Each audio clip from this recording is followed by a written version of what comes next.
Hey everybody, welcome back. Today is April 16th and today I'm going to take you through the garden and give you an update of how everything's doing. We're in Central Florida and it's just become super hot, so I'm going to show you some of the things that I'm doing to help my plants survive the heat that's going on right now, and also show you some of the plans that I'm doing because of the uncertain times that we're in to prep our garden to produce more food for our family. So I hope you guys enjoy this video. At the end of this video, I'm going to give you a little treat of our family's Easter egg hunt in our garden. I hope you guys enjoy. So here's our entryway to the garden. About a week ago, we had our Queen's Wreath arch in full bloom. So beautiful. Right over here, you can kind of see the flowers. We had these just all over the place. And now you can see some of them on the ground. But we've trained them to climb up this old homemade rusty railing arch. And I'm always so fascinated with how they just intertwine and grow up this. So here is our smaller garden. This is actually where my gardening journey started, with just a few plants, which then has turned into requesting more space. And we have all this area out here. We have two 20 by 20. Over here we have 4 beds, and then we have our traditional row gardening out here. I have some collard greens over here that are getting taken over by some bugs, but that's okay because we're going to harvest these anyways and give the rough looking leaves to our chickens and pig, and then the rest of them we will harvest to eat. So I still harvest, like this leaf would be just fine. I just wash it really good and we chop it up and eat it. I have a couple okra plants over here that I put in not too long ago. I've got some lettuce growing over here, some Swiss chard. It's actually rainbow Swiss chard. Look at how pretty those are. And these were actually planted last fall. And here's our strawberry tower. We've got lots of blooms on them. Here's a nice sized strawberry, which won't last long. Over here, I recently planted some loofahs. Those are really fun to grow. Over here, I still have my celery in from fall. I've just been harvesting from the bottom and giving them to our chickens as snacks. I've got some onions that are about ready to harvest over here. And I put in some more okra. What I'm actually going to be doing today, because it is getting so hot, is I'm going to come out and remulch our garden. I'm going to try to achieve putting at least a 3 to 4 inch layer of mulch on top of our beds, and that will help maintain the moisture and the roots from not getting so super hot during the summer here in our zone, because it can get ridiculously hot. Usually in the fall, I water once a day for 30 minutes. I have a timer over here. If you have not gotten a timer yet, I certainly think it's a great investment. They're about $30 at a regular Tractor Supply. You can just hook it up to your hose. We're on a drip system here, but if you have a sprinkler, just a regular sprinkler and a hose, you can actually attach that and run an automatic watering system every day.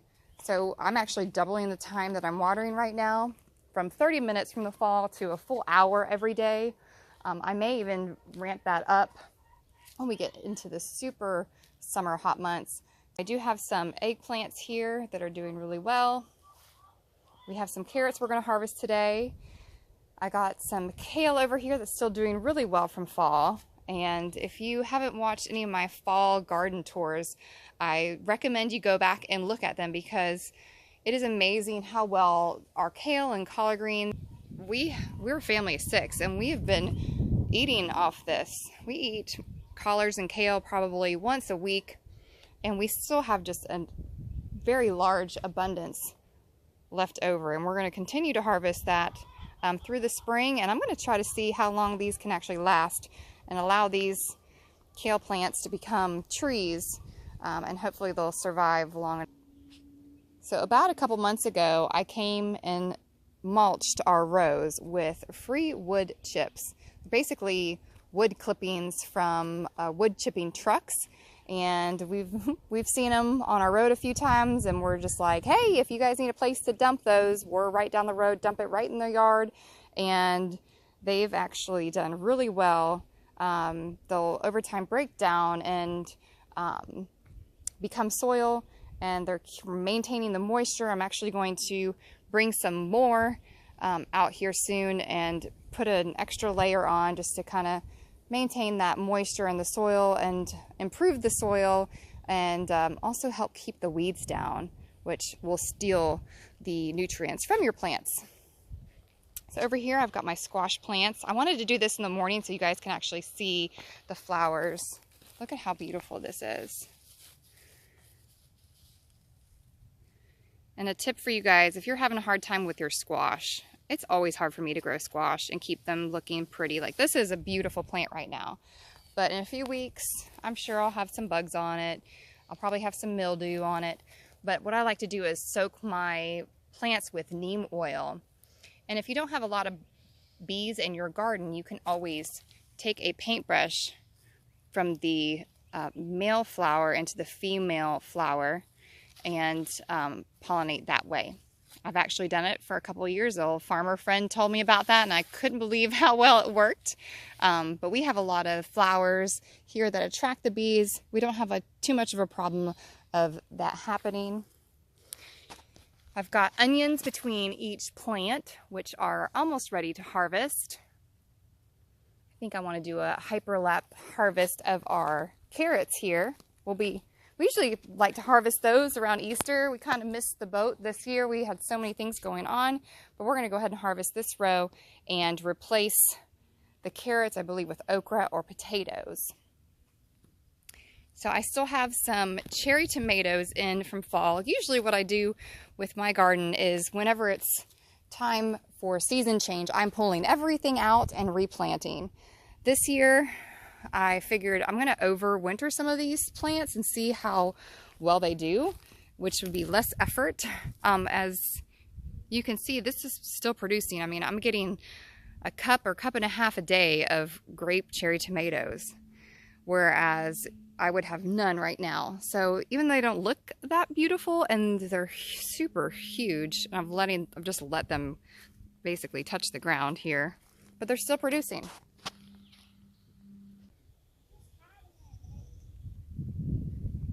So over here I have some tomato plants from fall still in the ground. I've basically just trimmed them back and allowing them to grow. Some are doing okay and some are doing pretty rough. I've since put in some new grape cherry tomatoes, which I like to grow cherry tomatoes in the spring and summer because it's just much easier for our zone. If you grow those large beefsteak tomatoes, it can certainly get too hot or get too much rain and bust. So I rather grow cherry tomatoes because, of course, I'm not losing as much. It's a smaller, quicker fruit to turn red versus a large tomato. So all my squash and my onions are doing pretty good. Over here I have some snow peas and some sugar daddy peas. We just harvested a few of those. Look at how pretty their flowers are. I didn't mean to mix the sugar daddies and the snow peas, but when we were planting them in our cells, some of the tabs got moved by my children. They like to play with them, so either way, at least we knew they were peas. And they're mixed, and it's going to be okay. So that's this garden over here. We also have some Mongolian sunflowers over there, and I've planted them there because we get so much sun here. I probably get 10 or more hours a day, and that's just harsh for the summer on my plants here.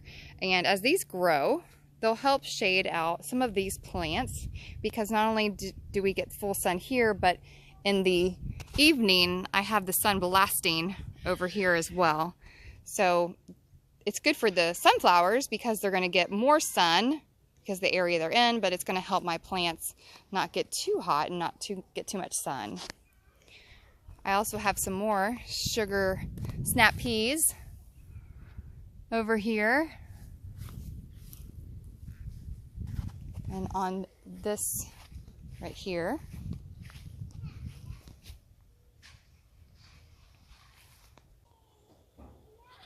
So what I'd like to do is do a video on what I do to keep bugs out of the garden, rabbits, deer, any type of varmints out of the garden. That has been a big struggle. I think it's a big struggle for any gardener, because it's one of the questions I get asked the most is, what do you use to protect your plants? How do you keep animals out of your garden?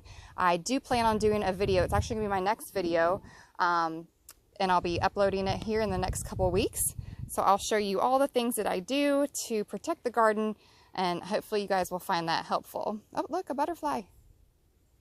So here's 2 rows of okra, which is wonderful for our zone in the spring and summer. I have a new variety called Jing okra. And if you guys are wondering what type of seeds I use, go back to episode 1 of this season. I'll actually drop it in the link below so you can watch the garden grow from the beginning and my seed starting, how to start seeds, what to do to start a garden. I'll put those links below so you can quickly find those, and I go over all the seed packets, where I get them, and how I start them. So here's a little okra flower. Look at how pretty that is. Okra is actually one of our favorite things to grow in the spring because it produces so much. So these are all my green beans here. And here's one of the beans. I know I just talked about keeping varmints out of the garden, but we did have a little mishap the other day where a deer jumped right over these dead bushes and snipped off a couple of my leaves, a couple sunflowers, and some of these green beans. But ever since then, we have done a few things, and I'll have to share with you what those things are in my next video to keep them out. We have actually a deer feeder back here, and we have about 10 to 12 deer that come and feed every day. We enjoy them being here, and we've managed to keep them out of the garden, but once a year they'll kind of pop in and munch on a couple plants. So this is a really great crop for the spring. I'm actually starting more green beans right now, and more okra, and more potatoes. Typically don't grow potatoes. I've grown them before. I'm personally not a potato fan. I try to not eat very many carbs, but because of the uncertain times, I figured, you know what? Those are great crops to store. Potatoes, okra, beans, that will feed our family if something were to happen where we couldn't have food available to us. That's something at least I know I could prep and get ready and store for the family.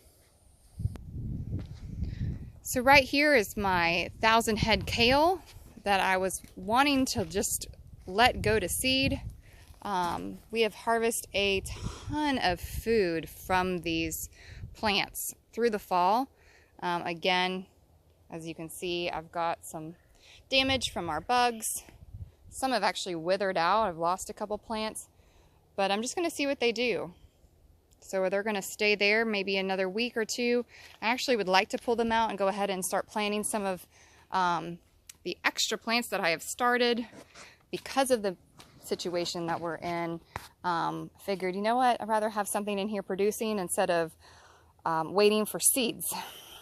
I certainly stocked up on seeds recently too. I think I went a little overboard, but of course, as everybody was running to stores and stocking up, I was stocking up on seeds to grow food for the family, which I'm very glad I did, because a lot of the online stores are completely sold out of seeds. Though the other day I did go to Tractor Supply and they had a really great selection of seeds still.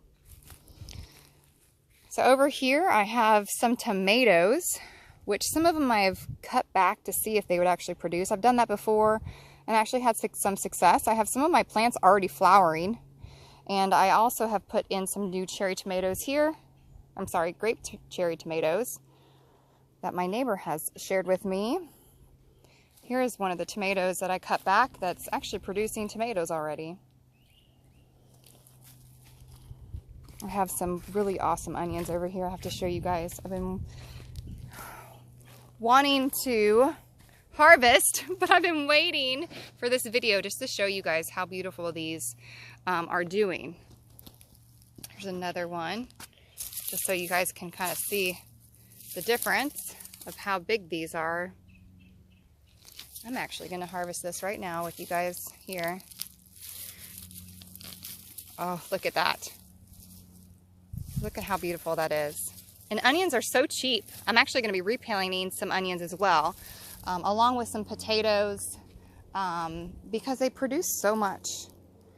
I think I paid $2 for a whole basket. I'm going to show you that basket with my potatoes and the plants that I'm going to be adding into the garden, just as preparation, just as extras, just in case. But look at how beautiful that onion is. I've got a few others about that size in the garden. Here are some of my pepper plants. Some of them aren't doing so well. I think I'm going to try to trim them back too. I've got some that are flowering, some that are producing pretty decent. I've got some nice bell peppers here. And I had a ton of poblenos that I just harvested over here. Oh, there's a nice pepper there.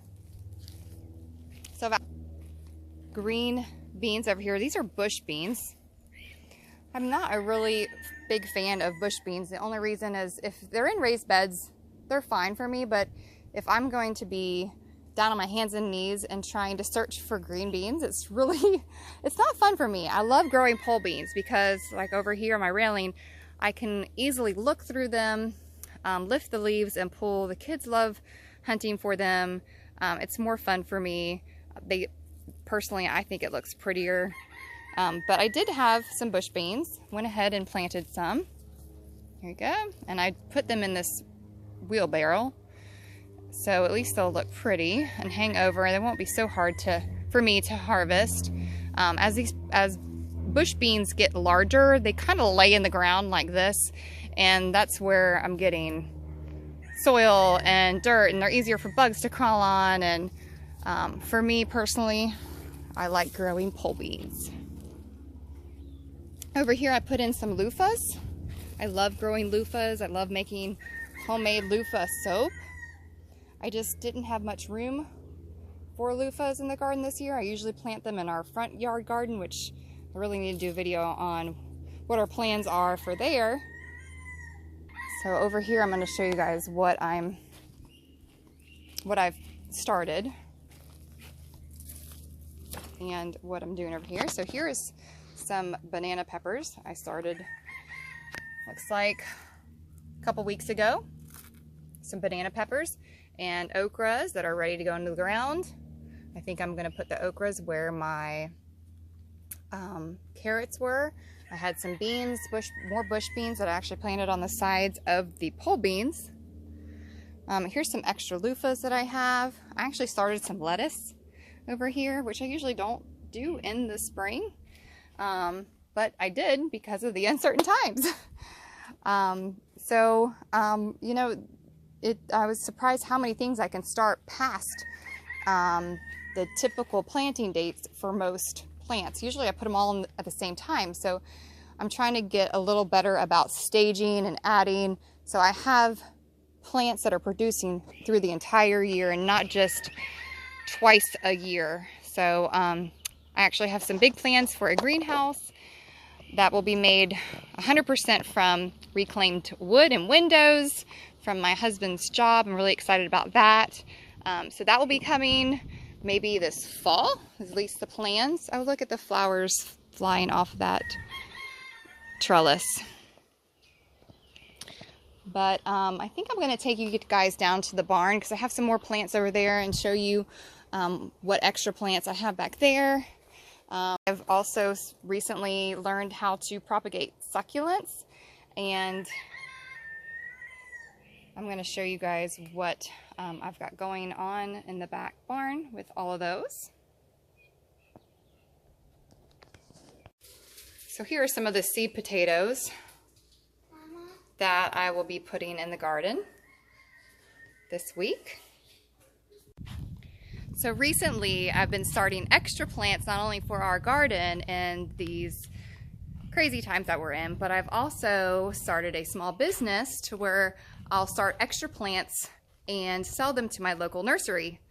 So I just actually made my first sale a few weeks ago, and I have a few things going on back here that I'll show you that I am getting ready to sell.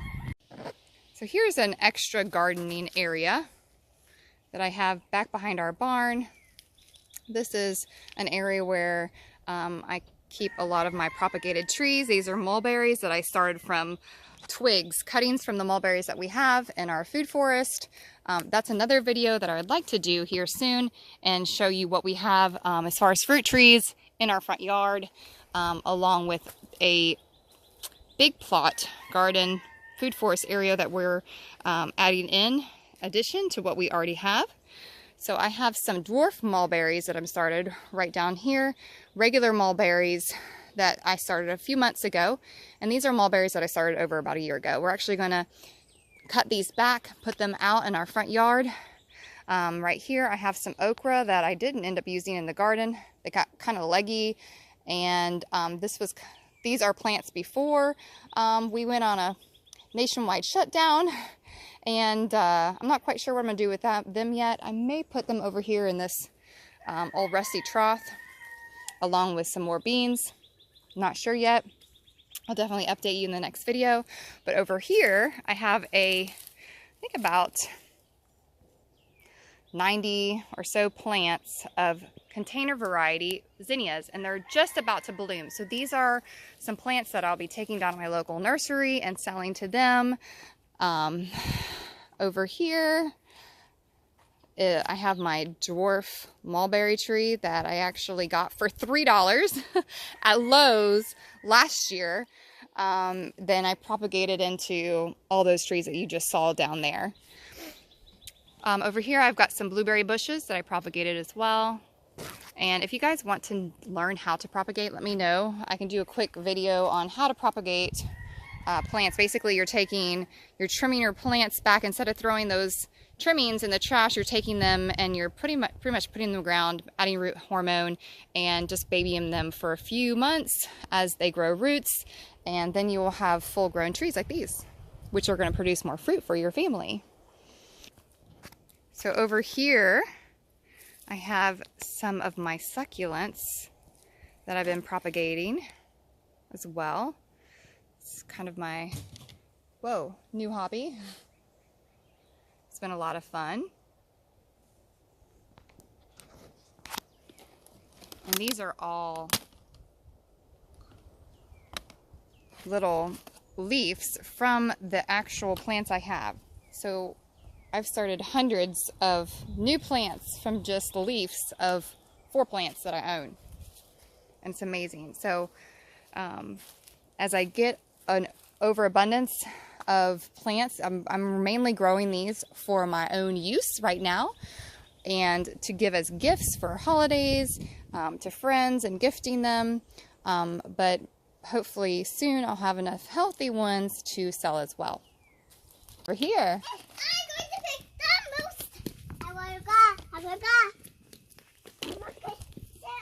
Hey, watch the plants. Watch the plants. Don't worry. I don't care. You better care, Missy. I'll take all your eggs.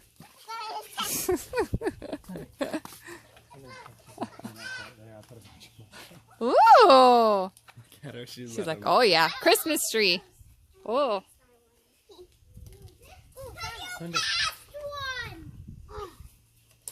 Why do I keep having them? Wow. It's not big. Yes, I found one. Ooh, that's a golden one. I bet that one's got money in it. This one, it kind of does. It kind of does. It sounds. I don't sound anything in there. Ooh, I hope it's a $100 bill. $100 bill. I still see a Oh, yeah. Oh, I see one. Oh, Holy. she's seen it first. Look at that. Holy crap, that She cabinet went right that to climb in. That cabinet climbing. Woo! You be able to grab it. Good job. I got you. She wasn't even afraid to climb up there. What's in there? Let's see it. She's like, oh, I see it. And just climb right up.